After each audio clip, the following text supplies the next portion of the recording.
예, 우리 하나님의 말씀은 요한일서 2장에서 보겠습니다. 요한일서 2장 3절부터 11절까지.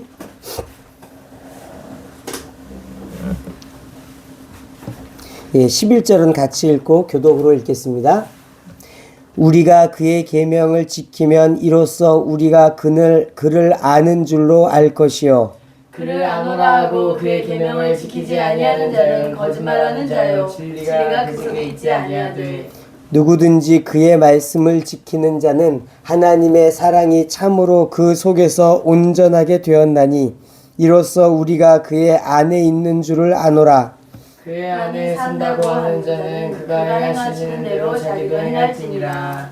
사랑하는 자들아, 내가 새 계명을 너희에게 쓰는 것이 아니라 너희가 처음부터 가진 옛 계명이니 이 옛 계명은 너희가 들은 바 말씀이거니와. 다시 내가 너희에게 새 계명을 쓰노니 그에게와 너희에게도 참된 것이다. 이는 어둠이 지나가고 참빛이 벌써 비침이니라. 빛 가운데 있다 하면서 그 형제를 미워하는 자는 지금까지 어두움에 있는 자요. 그 형제를 사랑하는 자는 빛 가운데 거하여 자기 속에 거리낌이 없으나. 같이 읽겠습니다. 그의 형제를 미워하는 자는 어둠에 있고 또 어둠에 행하며 갈 곳을 알지 못하나니 이는 그 어둠이 그의 눈을 멀게 하였음이라. 아멘. 오늘 본문 말씀을 보면 하나님의 계명,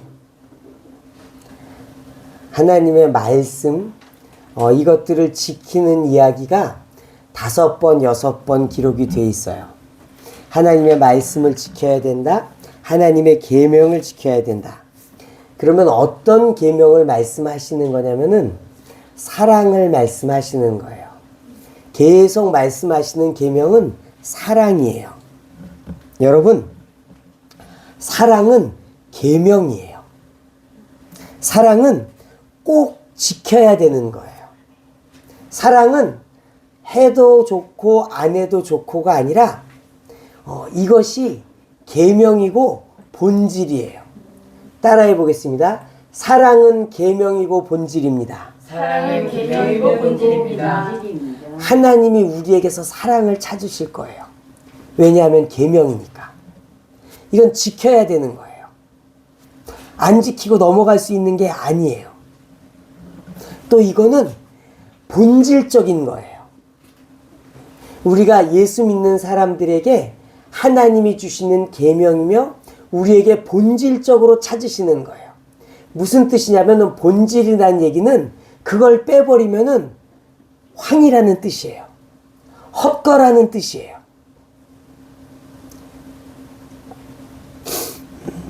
그래서 저와 여러분들이 이 사랑이 계명임을 믿고 이 계명을 따라 살아내시기를 축복해요. 또 사랑이 본질임을 믿고 여러분 본질을 이루어내시기를 축복해요. 곁가지를 이루어내는 것으로 우리가 만족할 수 없어요. 본질을 이루어내야 돼요. 그 본질의 말씀에 대해서 우리 은혜 받기를 원합니다. 요한일서 2장 3절 우리 같이 읽겠습니다. 우리가 그의 계명을 지키면 이로써 우리가 그를 아는 줄로 알 것이요. 예, 그를 아는 줄로 알 것이요 라고 되어 있는데 주어를 명확하게 표현하면 우리가 그를 아는 줄로 우리가 알 것이요 란 뜻이에요. 남들이 안다는 뜻이 아니에요. 저 마지막에 알 것이요의 주어도 우리예요. 우리가 예수님의 계명을 지키면 우리가 예수님을 아는 줄로 우리가 예수님을 경험한 자임을 내가 알게 된다는 거예요. 내가 아는 거예요.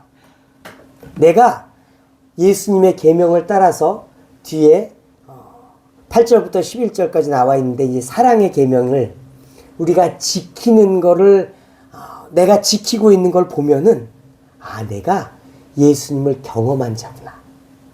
예수님을 만난 자구나라는 것을 안다는 뜻입니다. 여기 우리가 그를 아는 줄로 알 것이요. 이게 2번 아는 것이 나오는데 이 아는 것은 경험에서 아는 것을 이야기합니다.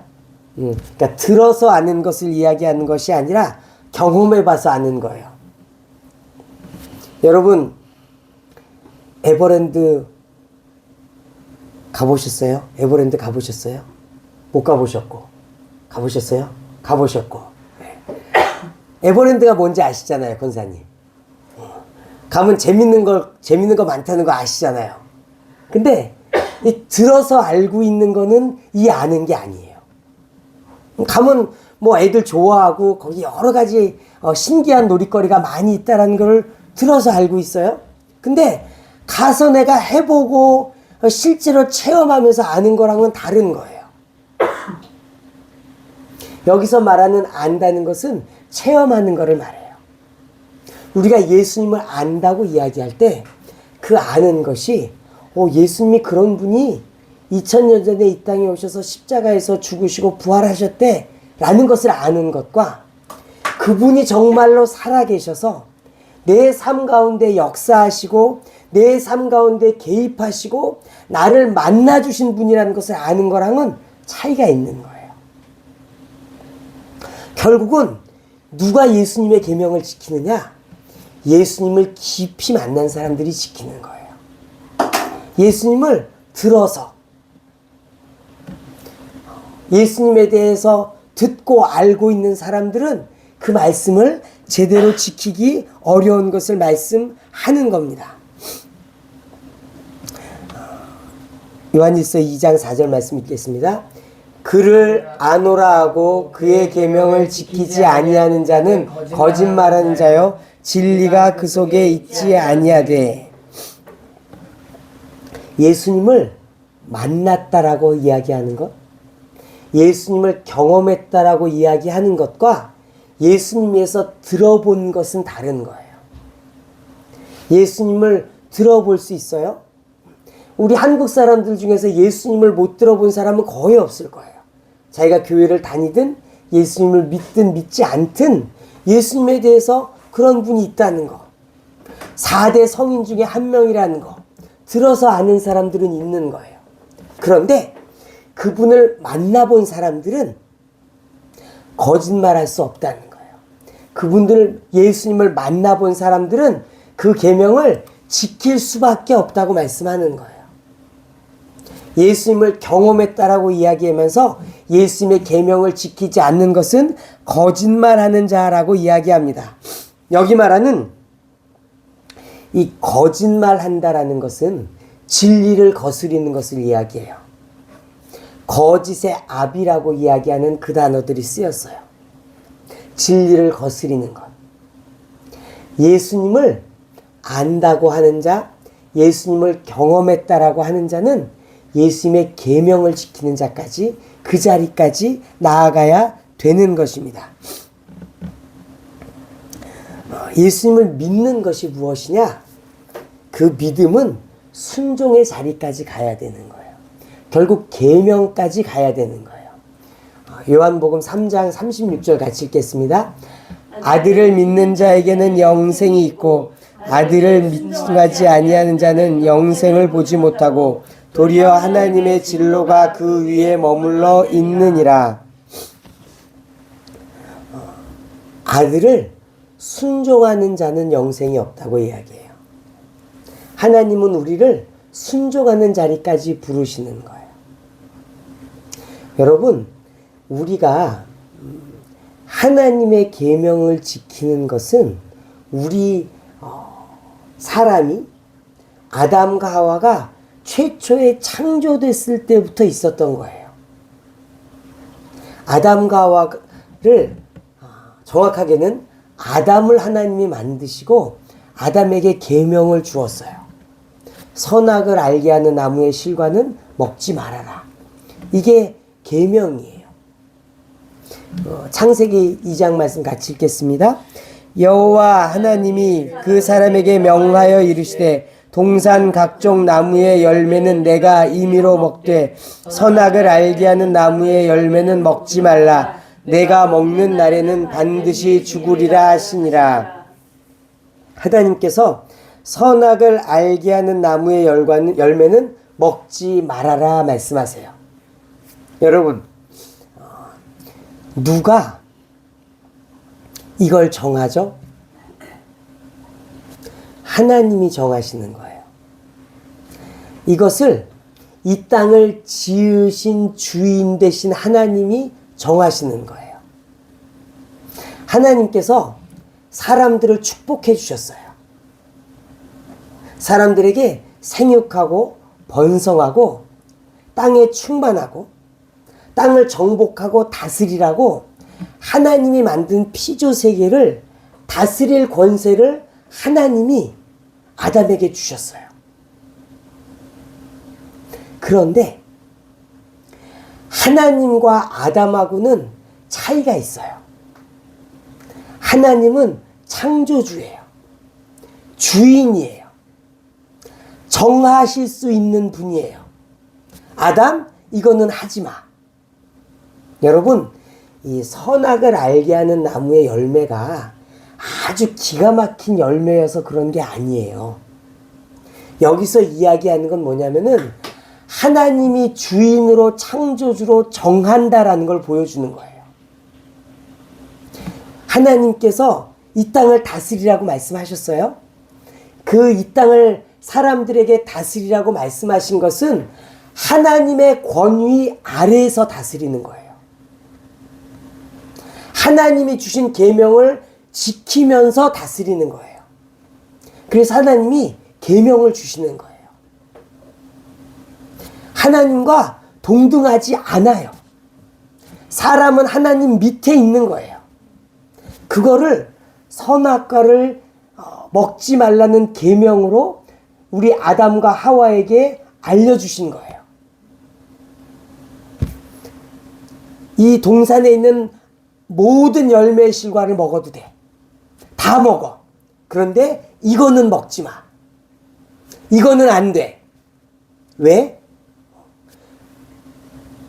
하나님과 사람의 차이가 있는 거예요. 그거를 아담에게 알려주었고, 아담과 하와가 그 차이를 거부했을 때 하나님의 은혜에서 떨어진 자가 되었고 죄가 인류 가운데 들어온 것입니다. 그래서 여러분, 이 계명이라고 말하면 왠지 예수 믿는 사람들이 왜 자꾸 계명을 이야기하지? 이거 은혜의 세계가 아닌가? 아니에요. 예수님께서 우리에게 회복시키시는 것은 이 창세기 2장으로의 회복이에요. 창세기 3장에서 범죄했잖아요. 에덴 동산에서 쫓겨났잖아요. 죄의 저주가 임했잖아요.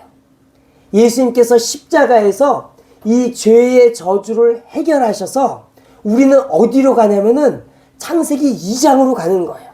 범죄하기 이전으로. 거기에도 계명이 있는 거예요.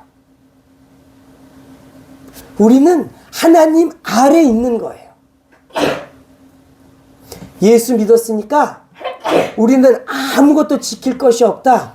전혀 성경적이지 않은 거예요. 우리는 하나님의 뜻대로 살도록 하나님께서 창조하셨습니다. 그럴 때 우리에게 복이 있고 은혜가 있고 우리가 사명을 감당하게 되는 것입니다.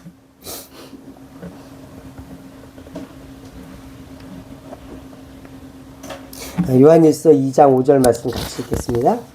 누구든지 그의 말씀을 지키는 자는 하나님의 사랑이 참으로 그 속에서 온전하게 되었나니 이로써 우리가 그의 안에 있는 줄을 아노라. 그 중간쯤에 보면 하나님이 사랑이 참으로 그 속에서 온전하게 되었다라고 되어 있습니다. 이 온전하게 되었다라는 것이 완성을 이야기해요. 성화의 완성 같은 걸 이야기해요. 그래서 하나님의 사랑이 완성되는 것이 무엇이냐? 하나님의 사랑이 완성되는 게 하나님의 말씀을 지키는 거예요.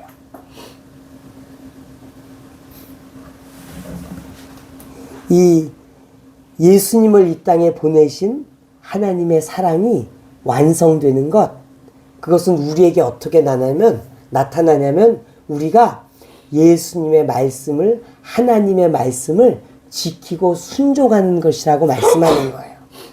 그래서 계명을 지켜야 되는 것을 이야기하는 거예요. 여러분, 이제 우리가 쉽게 전도할 때 이렇게들 전도하잖아요. 예수 믿고 복 받으세요. 뭐 이렇게 전도하는 경우들이 막 있어요. 근데 사실은 이제 그 복을 길게 설명하면 설명할 수 있겠지만 이제 동상이몽이죠. 우리가 이야기하고 싶은 복은 영원한 복을 이야기하는 것이고 영적인 복을 이야기하는 것일 수 있는데, 듣는 사람은 그게 아니라 예수 믿으면 만사가 형통되고 잘 먹고 잘 살고 사람들이 나를 인정해 주는 거야? 이렇게 생각할 수도 있는데, 거기서 그러니까 약간 핀트가 틀어질 수 있어요. 우리가 꿈꾸는 이 완성은 이 세상에서 복을 누리는 것이 아니에요. 하나님이 우리에게 원하시는 하나님의 사랑의 완성은 우리가 계명 안에 거하는 거예요. 그 계명을 지키는 거예요. 이게 하나님의 사랑의 완성이에요. 여러분, 그 완성으로 나아가시길 축복합니다. 여러분, 법 없는 자가 되는 것, 불법을 행하는 자가 되는 것, 거짓이에요. 속이는 거예요. 진리는 그렇지 않아요. 진리는 하나님의 권위 아래 우리가 있을 것을 이야기하는 것입니다. 우리는 계명을 지키는 자로 부르심을 받은 것입니다. 우리 로마서 8장 2절 말씀 같이 읽겠습니다. 이는 그리스도 예수 안에 있는 생명의 성령의 법이 죄와 사망의 법에서 너를 해방하였음이라. 두 가지 법이 있어요. 생명의 성령의 법이 있고 죄와 사망의 법이 있어요. 두 법 중에 하나가 우리를 지배하는 거예요. 우리가 예수를 믿기 전에 죄와 사망의 법 아래 있었어요. 그래서 죄를 짓고 그 죄의 값으로 사망이 예정된 자였어요. 근데 예수님께서 십자가에서 저의 죄값을, 여러분의 죄값을 치러주셔서 우리가 살아났어요. 이제 그 죄의 권세가 끊어졌어요. 그래서 우리는 생명과 성령의 법으로 들어가는 거예요. 죄와 사망의 법에서 나와서 생명과 성령의 법으로 들어가는 거예요. 무슨 뜻이냐면은 우리는 결국은 생명과 성령의 법 아래 있는 거예요. 아무 법 없는 자리로 들어간 것이 아니에요. 여러분, 이걸 이해하시기를 축복해요. 예수 믿으면 뭐든지 할 수 있는 거 아니야? 아니에요. 예수 믿는 자는 생명과 성령의 법 아래 있는 거예요. 그게 싫으면 죄와 사망의 법으로 들어가는 거예요. 그 중간에 중립지대는 없어요. 하나님에 속하였느냐, 죄에 속하였느냐, 하나님에 속하였느냐, 사단 마귀에게 속하였느냐, 이 두 가지인 거예요. 성령과 생명의 법에 있느냐, 죄와 사망의 법에 있느냐, 이 둘 가운데 있는 것을 말씀합니다. 법 없는 세계는 존재하지 않아요. 요한일서 2장 6절 말씀 같이 읽겠습니다. 그의 안에 산다고 하는 자는 그가 행하시는 대로 자기도 행할지니라. 여기 이제 그의 안에 산다고 하는 이 산다라는 거가 이제 머물러 있는 이런 단어예요. 그러니까 계속 머물러 있는. 그러니까 예수님 안에서 머물러 있는다라고 하는 자는 예수님께서 행하신 것처럼, 예수님께서 저 행했다라는 것은 영어로는 work예요. 그래서 그냥 뭐 돌아다니면서 행하신 것, 꼭 앉아서 막 일하는 느낌보다도 그냥 삶 가운데 이렇게 행하는 것을 이야기하는 것입니다. 그래서 이 그가 행하시는 대로일 때 이 그가 행하시는 대로는 과거형이에요. 예수님께서 이 땅에 계실 때 행한 것처럼 우리도 행하라고 말씀하는 거예요. 예수님께서 이 땅에 계셨을 때 어떻게 행하셨느냐? 요한복음 13장 1절 같이 읽겠습니다. 유월절 전에 예수께서 자기가 세상을 떠나 아버지께로 돌아가실 때가 이른 줄 아시고 세상에 있는 자기 사람들을 사랑하시되 끝까지 사랑하시니라. 예수님께서 행하신 것은 사랑하시는 거예요. 예수님은 이 땅에 오셔서 우리를 심판하기를 원하지 않으셨어요. 우리를 용서하시고 우리를 사랑해 주셨어요. 그 사랑하심은 한 번 사랑하고 두 번 사랑하고가 아니고 끝까지 사랑하심이었어요. 이대로 우리도 행하라고 말씀하시는 것입니다. 이 말씀을 로마서 5장 8절은 이렇게 표현합니다. 같이 읽겠습니다. 우리가 아직 죄인 되었을 때 그리스도께서 우리를 위하여 죽으심으로 하나님께서 우리에게 대한 자기의 사랑을 확증하셨느니라. 쉬운 사랑과 어려운 사랑이 있습니다. 쉬운 사랑은 뭐냐면은 나를 사랑해 주는 사람을 사랑하는 거예요. 나를 사랑해 주는 사람을 사랑하는 것은 어렵지 않아요. 나를 좋아해 주고 내게 잘해 주고 이걸 사랑하는 것, 이건 그렇게 어려운 게 아니에요. 이거 못하는 사람들도 있겠지만 그건 좀 이상한 사람이잖아요. 자기한테 잘해 주는 사람한테 좋은 말이 나가고 사랑의 마음이 품어지는 것은 당연한 거예요. 예수님이 하신 사랑은 그런 사랑이 아니에요. 예수님이 하신 사랑은 어려운 사랑이에요. 그건 뭐냐면은 나를 사랑하지 않고 나를 미워하는 자를 사랑하는 거예요. 이게 예수님께서 하신 사랑이에요. 그게 어떻게 표현되냐면 이렇게 표현되어 있어요. 우리가 아직 죄인 되었을 때 우리를 위해서 죽으신 거예요. 무슨 뜻이냐면은 우리가 예수님께 나아가서 예수님, 우리가 살 길은 예수님이 십자가에서 죽는 방법밖에 없습니다. 우리를 위해서 십자가에서 죽어주십시오. 이렇게 해서 예수님이 죽으신 게 아니에요. 우리는 다 알지도 못했어요. 그분이 하나님의 아들인 것도 몰랐고 그분에게 이 땅에 와달라고 요청한 적도 없고 그분에게 십자가를 져달라고 요청한 적도 없어요. 그냥 우리는 죄 가운데 살고 있었어요. 그런데 예수님이 이 땅에 오셔서 십자가에서 죽으신 거예요. 그래서 우리에게 구원이 임했어요. 우리가 아직 죄인 되었고 우리가 예수님을 알지 못할 때 예수님이 이 땅에 오신 거예요. 이게 사랑이라고 말씀하는 거예요. 사랑은 몰라주는 것을 사랑하는 것이 이게 어려운 사랑이에요. 이게 고급 사랑이에요. 이것이 능력 있는 사랑이에요. 예수님의 사랑이 그런 사랑이었다라고 우리에게 말씀하는 것입니다. 여러분, 우리가 어디까지 나아가야 되느냐? 우리를 좋아하는 사람을 사랑하는 데까지 가는 것은 당연하잖아요. 여러분, 더 나아가시기를 축복합니다. 예수님은 십자가에 달려서 십자가에 달린 예수님을 조롱하는 사람들을 위해서도 기도하셨잖아요. 하나님, 저들을 용서하여 주옵소서. 저들은 자기가 하는 일을 알지 못합니다. 여러분, 이게 사실이에요. 누가 여러분들을 핍박하고 여러분들을 괴롭게 하잖아요. 이 말이 맞는 거예요. 그 사람은 몰라서 그러는 거예요. 그 사람이 예수 믿는 게 얼마나 중요한지 모르고 또 예수 믿으면 어떻게 살아야 될지 모르니까 그렇게 하는 거예요. 여러분, 이 모르는 거에 대해서 하나님은 더 용서해 주세요. 알고 행한 거는 죄가 심합니다. 근데 모르고 행한 것 여러분 좋은 마음으로 품는 여러분 되시길 축복해요. 몰라서 그러는 거 하나님도 용서해 주세요. 여러분 안에 그 용서의 마음이 있기를 축복합니다.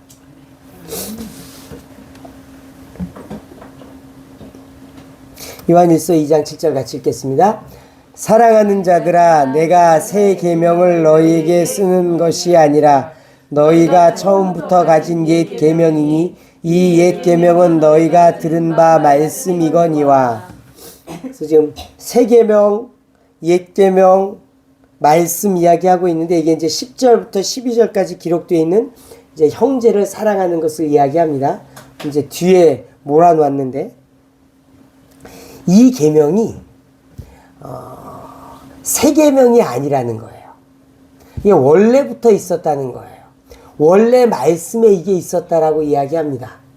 그래서 예수님께서 이것을 이렇게 표현하셨습니다. 같이 읽겠습니다. 예수께서 기록시되 율법에 무엇이라 기록되었느냐? 내가 어떻게 읽느냐?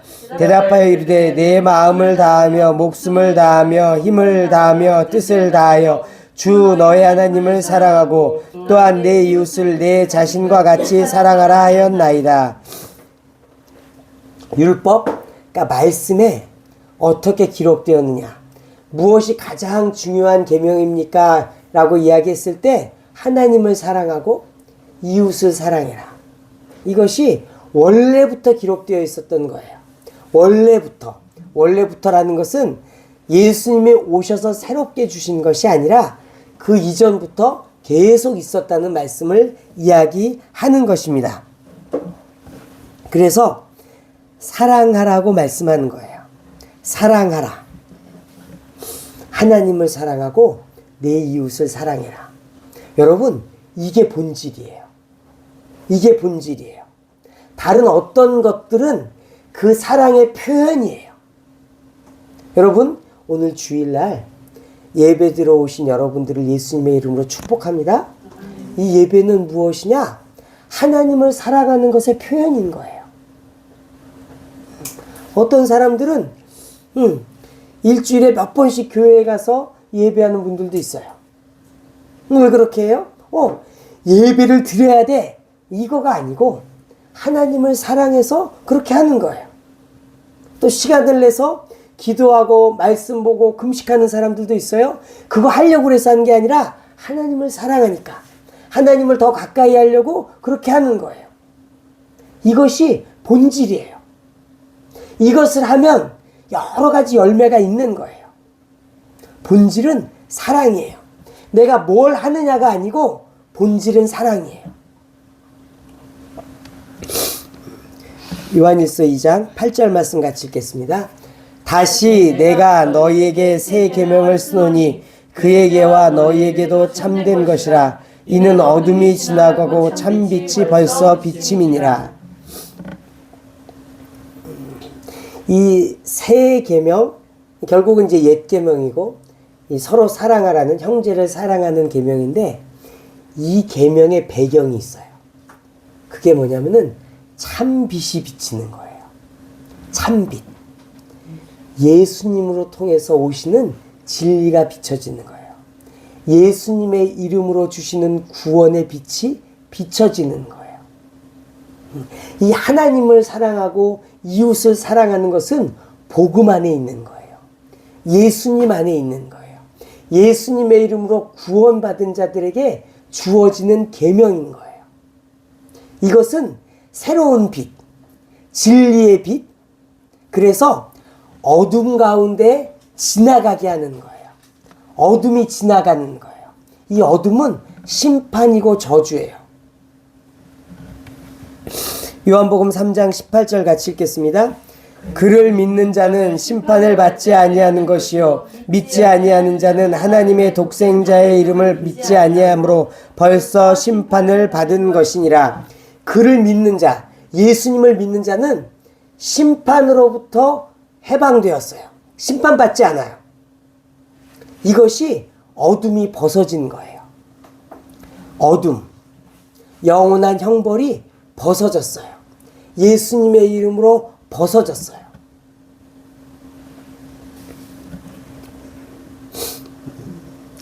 우리가 어떻게 이 형제를 사랑할 수 있느냐?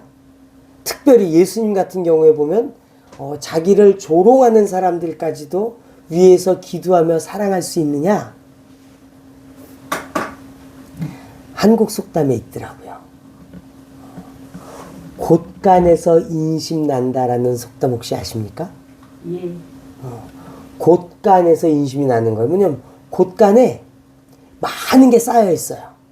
그러면 인심이 있어서 없는 사람 보면 퍼주는 거예요. 퍼주는 거예요. 이거를 예수님 말씀하셨으니까 누가복음 7장 말씀 읽겠습니다. 이러므로 내가 너희에게 말하노니 그의 많은 죄가 사하여졌도다. 이는 그의 사랑함이 많음이라. 사함을 받은 일이 적은 자는 적게 사랑하느니라. 죄사함을 많이 받은 자가 있고 적게 받은 자가 있어요. 죄사함을 많이 받은 자는 너무 감사한 거예요. 너무 감사한 거예요. 내가 이 죄 이렇게 많은 죄를 사함 받았다는 것이 자기에게 감격이 있는 거예요. 그에게 사랑이 있는 거예요. 그에게 하나님의 예수님을 통해서 주신 죄사함의 은혜에 갚고자 하는 마음이 있는 거예요. 왜? 죄사함을 많이 받아서. 그래서 우리에게 죄사함이 많이 있기를 축복합니다. 우리가 자꾸 회개하고 씻어내는 거에 유익 중에 한 가지가 이거더라고요. 내가 예수 믿으면 구원 받습니다. 예수 믿으면 구원 받아요. 이거는 진리예요. 이걸 벗어나는 건 기독교가 아니에요. 그런데 성경에 보면 내가 죄를 자백할 때 용서함을 받는다고 되어 있어요. 그러니까 예수님을 믿으면 일단 그 법적 용어로 치면은 기소를 안 하는 거예요. 재판에 안 넘어가는 거예요. 심판에 안 넘어가는 거예요. 깨끗해서가 아니라 예수 믿었기 때문에 재판에 안 가는, 심판을 받지 않는 거예요. 그렇다고 그 죄가 사하여졌느냐? 아니라는 거예요. 죄를 자백하는 거예요. 예수님, 내가 잘못했어요. 이 죄를 용서해 주세요. 그럴 때 그 죄와 불의를 깨끗하게 하신다고 예수님 말씀하시는 거예요. 그래서 여러분, 우리가 죄사함의 은혜가 있기를 축복합니다. 우리가 계속 회개로 들어가야 될 이유가 여기 있어요. 내게 죄사함의 감격이 있으면 다른 사람을 용서할 수 있어요. 다른 사람을 사랑할 수 있어요. 예수님의 이름으로 십자가의 공로로 구원은 받았어요. 근데 죄사함의 감격이 없어요. 그냥 구원 받았지 뭐. 할렐루야. 나는 천국 가. 이렇게 산다고. 그에게 다른 사람들을 용서할 수 있는 마음과 사랑할 수 있는 마음이 안 생기는 거예요. 여러분, 회개를 깊이 들어가시기를 축복해요. 어떻게 우리가 이웃을 사랑할 수 있느냐? 깊은 죄 용서의 감격이 있어야 돼요. 그것이 우리의 동력이에요. 내가 용서받았잖아. 내가 용서해야지. 근데 내가 용서받은 게 받았겠지 뭐. 이 정도가 되면은 이 남을 품고 사랑할 수 있는 동력이 약한 거예요. 훅 하면 넘어지는 거예요.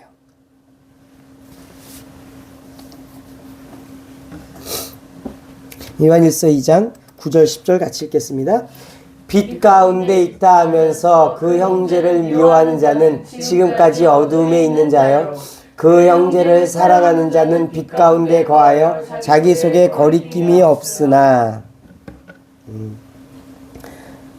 혹시 이 9절 10절에 반복되는 단어가 뭘까요? 할렐루야, 형제예요. 형제. 지금 말씀하시는 사랑함은 형제를 사랑하는 것을 이야기해요. 이 형제라는 단어를 이 헬라어에서의 원어를 봤더니 이 형제라는 게 이 자궁을 뜻하는 단어에서부터 파생됐다고 그러더라고요. 그러니까 형제가 이 한 어머니를 둔 사람을 형제라고 하잖아요. 마찬가지로 그러니까 무슨 얘기냐면은 생명이 어머니로부터 왔잖아요. 영적으로 우리의 생명은 누구에게서 왔어요? 예수님에게서부터 온 거예요. 십자가로부터 온 거예요. 내가 십자가로부터 왔고 내가 예수님으로부터 온 것을 깊이 인정하는 사람은 형제를 품게 되는 거예요. 그 십자가의 은혜가 내게 너무 감사하니까 그 십자가 아래에 있는 사람들이 사랑스럽고 품을 수 있게 되는 거예요. 결국은 형제를 사랑하는 것은 십자가를 사랑하는 것이고 예수님을 사랑하는 거예요. 그것이 우리를 품게 하는 거예요. 10절에 보면 이제 거리낌이라는 단어가 나옵니다.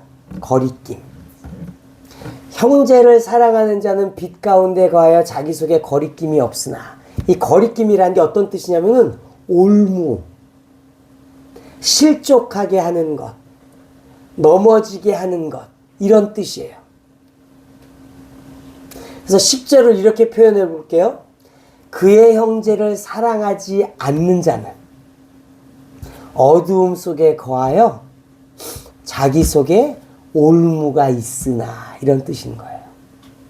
그러니까 형제를 사랑하지 못하는 자는 넘어지게 되는 거예요.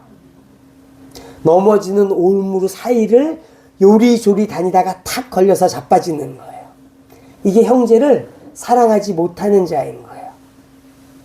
여러분, 이 형제를 여기 9절에 보면 미워한다고 그랬잖아요. 이 미워한다는 게 어떤 뜻인가 봤더니 이게 약간 심각한 뜻이더라고요. 그러니까 보통 미워하는 게 아니고 아주 미워하는 거예요. 뭐 증오한다라고 할 수도 있고, 원수를 미워한다고 할 때 저 단어가 쓰인 거예요. 그러니까 뭐냐면 난 쟤 좀 짜증나 뭐 이 정도가 아니고 좀 심각하게 미워하는 것을 이야기하는 것입니다. 여러분, 누군가를 심각하게 미워하는 것은 올무 가운데 있는 거예요. 진리가 아니에요. 진리가 아닙니다. 이 형제를 사랑함에 대해서 이게 왜 중요한지를 좀 생각해 보니까 창세기 3장 4장에 답이 있더라고요. 창세기 3장에 아담과 하와가 선악과를 따먹었잖아요. 그리고 아담은 하와 핑계를 대죠. 하와는 뱀 핑계를 대요. 그래서 관계가 깨졌어요. 내 살 중에 살이요 뼈 중에 뼈라고 고백했던 부부관계가 깨져버렸어요. 이제 서로 내가 살기 위해서 배우자를 팔아야 되는 상황이 되는 거예요. 이게 범죄함으로 이 땅에 들어온 거예요. 창세기 4장에 가인과 아벨의 이야기가 나옵니다.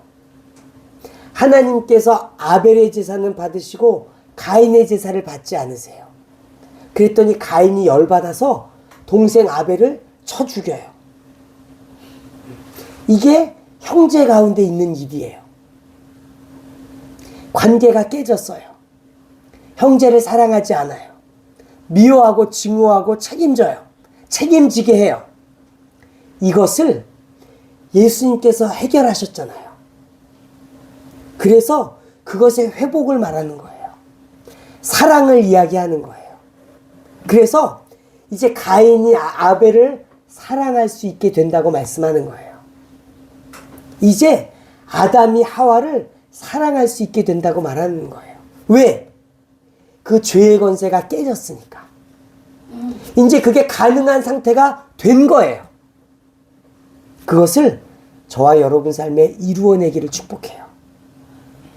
예수님이 이루셨어요. 십자가에서 여러분의 관계가 왜 깨졌느냐? 죄 때문에 깨진 거예요. 죄가 우리의 성품을 망가뜨렸고 죄가 우리의 관계를 망가뜨린 거예요. 예수님께서 회복시키셨어요. 어디까지 회복시키시느냐? 그 관계까지 회복시키는 거라고 말씀하시는 거예요. 그리고 그럴 때 우리 안에 올무까지도 해결된다고 말씀하시는 거예요. 여러분, 미움을 놔두는 게 지혜가 아니에요. 내가 저 사람은 절대로 용서 못해. 뭐 연속극 보면 이런 얘기 많이 나오잖아요. 너는 내가 영원히 저주할 거야. 뭐 이런 얘기 하잖아요. 그게 무엇이냐? 자기 앞에 올무를 두는 거예요. 결국은 그 올무에 자기가 묶이고 자기가 잡히는 거예요. 이걸 해결해야 돼요. 이걸 해결하라고 예수님 말씀하시는 것입니다. 11절 말씀 같이 읽겠습니다. 그의 형제를 미워하는 자는 어둠에 있고 또 어둠에 행하며 갈 곳을 알지 못하나니 이는 어둠이 그의 눈을 멀게 하였음이라.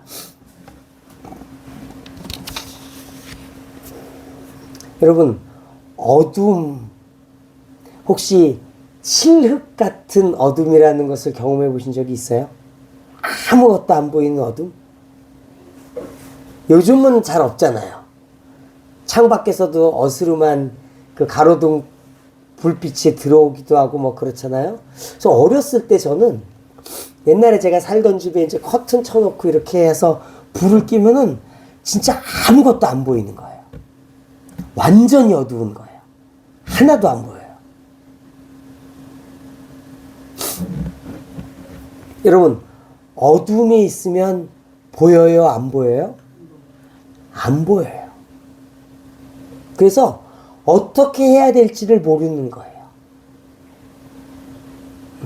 어떻게 할지 모르는 곳으로 우리를 끌고 가려고 하는 거예요. 사단이 우리를 끌고 가는 거예요. 뭘로? 미움이라는 마음으로. 미움을 붙잡게 해서 우리가 어떻게 해야 될지 알지 못하게 하는 거예요. 11절에 보면 그 어둠이 그의 눈을 멀게 하였습니다. 안 보이는 거예요. 여러분, 우리가 무엇을 봐야 하느냐? 예수님을 봐야 하고 십자가를 봐야 되는 거예요. 우리는 십자가로 인도함을 받고 예수님으로 인도함을 받아야 돼요. 근데 어둠이 우리를 덮어버리면 아무것도 안 보이는 거예요. 이 세상의 염려, 대표적으로 미움, 불안, 이런 것들이 볼 것을 보지 못하게 해요. 그래서 하나님의 뜻을 보지 못하게 하고 하나님의 사랑을 보지 못하게 해요. 그리고 이 하나님의 구원에 이르지 못하게 하는 거예요. 우리의 눈을 가리워서. 이 어떻게 행할지 알지 못했던 유명한 사람이 있는데 야곱이 있어요. 창세기 32장 같이 보겠습니다. 야곱이 심히 두렵고 답답하여 자기와 함께한 동행자와 양과 소와 낙타를 두 떼로 나누고 이르되 에서가 와서 한 떼를 치면 남은 한 떼는 피하리라 하고. 지금 야곱은 두려워서 어떻게 할 줄을 알지 못해요. 우리 인간에게 있는 본질적인 감정 중에 하나가 두려움이에요. 이거는 죄로부터 온 거예요. 우리 아담과 하와가 죄를 지었을 때 하나님을 두려워해서 피했어요. 하나님이 금하신 것을 행했기 때문에 그 죄에 그 양심의 찔림이 있어서 두려움이 있었어요. 이 두려움이 우리 본질적인 감정 중에 한 가지예요. 그러니까 이것이 예수님의 이름으로 치유되는 거예요. 예수님께서 이것을 치유하시는 거예요. 그리고 우리가 은혜에서 떨어지면은 두려움이 임해요. 깊은 은혜로 들어가면 두려움이 역사하지 못해요. 이 두려움이 이런 사람과 죄, 또 사람과 사람, 또 사람과 하나님 사이에 이 두려움 같은 것으로 역사하는 거예요. 그러나 예수님께서 이 평강을 선포하십니다. 평안을 선포하십니다. 요한복음 20장 말씀 같이 읽겠습니다. 이날 고 안식 후 첫날 저녁 때에 유대자들이 유대인들을 두려워하여 모인 곳에 문들을 닫았더니 예수께서 오사 가운데 서서 이르시되 너희에게 평강이 있을지어다. 이제 여기 평강은 성경에는 평화라고도 표현되고 평안이라고도 표현되는 단어입니다. 그래서 평화가 있을지어다, 평안이 있을지어다 말씀하십니다. 이 제자들은 지금 유대인들을 두려워해서 숨어 있었어요. 무슨 뜻이냐면은 유대인들이 예수님을 잡아 죽였기 때문에 예수님의 제자들도 잡혀서 죽임을 당해도 이상한 게 아닌 거예요. 너도 예수님과 함께 있었지? 라고 잡아가고 그들을 옥에 가두고 죽이더라도 이상한 일이 아닐 수 있었어요. 그래서 제자들은 유대인들을 두려워해서 숨어 있었어요. 그 상황에서 예수님께서 평강을 선포하십니다. 이 평강은 유대인들이 예수님의 제자들을 잡지 않기로 결의해서 온 평강이 아니에요. 여전히 그들은 유대인의 위협 속에 있어요. 상황은 바뀐 게 없어요. 근데 예수님이 평화를 선포하시는 거예요. 그들은 지금도 유대인에게 잡혀갈 수 있어요. 그게 없어진 것을 말씀하는 것이 아니고 이 평강, 이 평화는 죄로부터의 평강을 이야기하는 거예요. 영적인 평강을 이야기하는 거예요. 이제 그 죄의 권세가 끊어졌다고 말씀하는 거예요.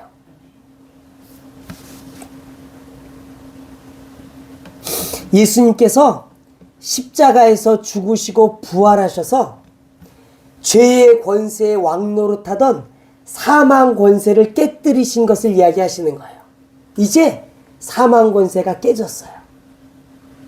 죄의 권세가 깨졌어요. 이제 예수님의 이름으로 모든 믿는 자에게 구원이 이를 거예요. 이것을 말씀하시고 선포하십니다. 이기셨어요. 이 이김은 세상의 싸움의 이김이 아니고 영적인 싸움의 이김이고 죄와의 싸움의 이김을 말씀하시는 거예요. 그래서 평강이 우리에게 이루어졌습니다.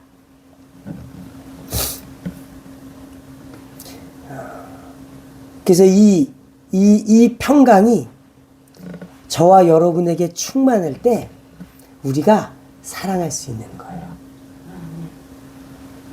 죄로부터 해방된 감격이 우리를 사랑의 자리로 이끌어내는 거예요. 내 안에 예수님의 평화가 있을 때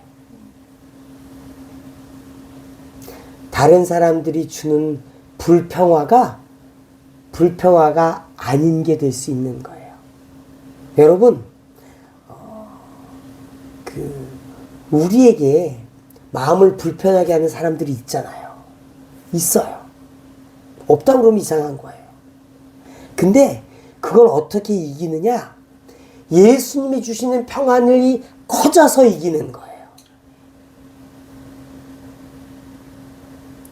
예수님의 평화가 나를 주장하면 이기게 되는 거예요. 그게 반딧불 같고 그게 호롱불 같으니까 이 옆 사람이 주는 불평화가 힘든 거예요. 그게 보이는 거예요. 그게 아니라 예수님의 빛이 너무 강해서 내가 그 빛에 눈멀듯이 그 빛을 바라보고 있어서 옆 사람의 어두움이 문제가 안 되기를 축복합니다. 이것을 예수님 우리에게 주십니다. 예수님 이것을 이루셨습니다. 여러분들도 이루어내기를 축복합니다. 고린도서 4장 말씀 같이 읽겠습니다. 우리가 사방으로 우겨쌈을 당하여도 쌓이지 아니하며 답답한 일을 당하여도 낙심하지 아니하며 박해를 받아도 버림바 되지 아니하며 거꾸러뜨림을 당하여도 망하지 아니하고 우리가 항상 예수의 죽음을 몸에 짊어짐은 예수의 생명이 또한 우리 몸에 나타나게 하려 함이라. 고린도서 4장은 우리가 어떻게 이기는지를 말씀하고 있어요. 우리가 어떻게 이기느냐. 여러분, 예수님이 어떻게 이기셨습니까? 예수님이 어떻게 이기셨습니까? 할렐루야. 죽음으로 이기셨어요. 예수님 죽음으로 이기셨어요. 죽음으로 하나님의 뜻을 이루셨어요.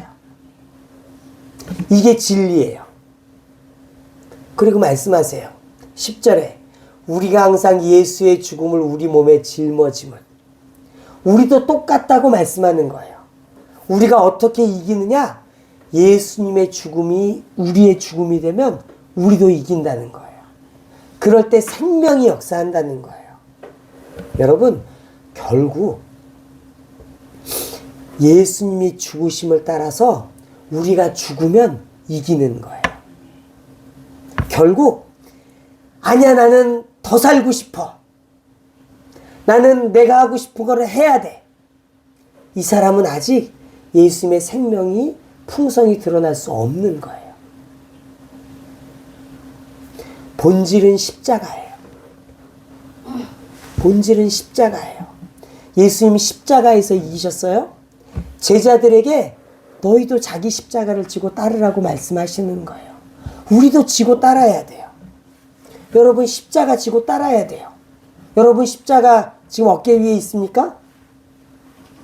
있습니까? 아멘. 우리 지고 가야 되는 거예요. 그 십자가는 여러분 짐이 아니에요. 그 십자가는 나를 죽이는 거예요. 내가 죽어야 이기는 거예요. 내가 죽어야 생명이 역사하는 거예요. 이게 하나님이 정하신 거예요. 내가 살아서 이길 수 없는 거예요. 내가 죽어야 예수님의 생명이 역사하고, 예수님의 생명이 역사하면 이기는 거예요.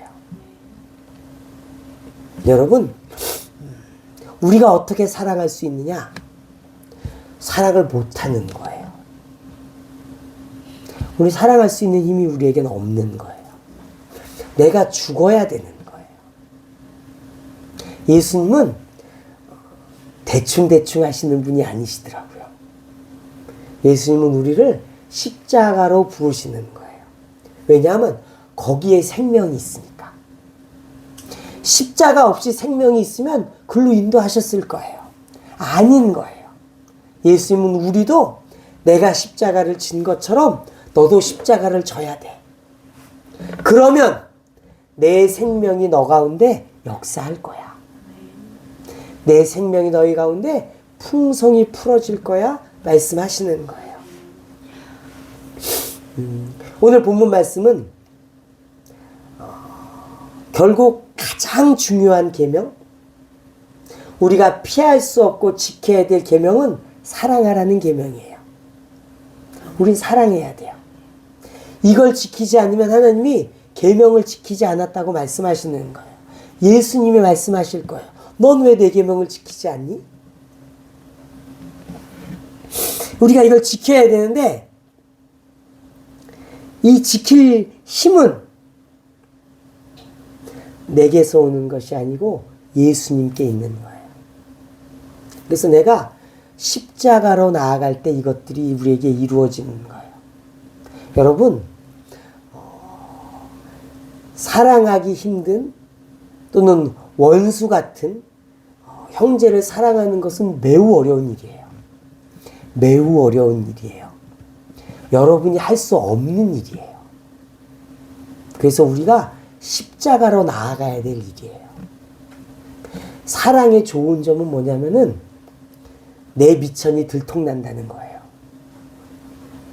내가 괜찮은 사람인 줄 알았는데 내 속을 뒤집어 놓는 그 형제 김집사 박권사를 봤을 때 내가 사랑할 수 없는 존재인 게 드러나는 거예요. 그럼 어떻게 해야 돼요?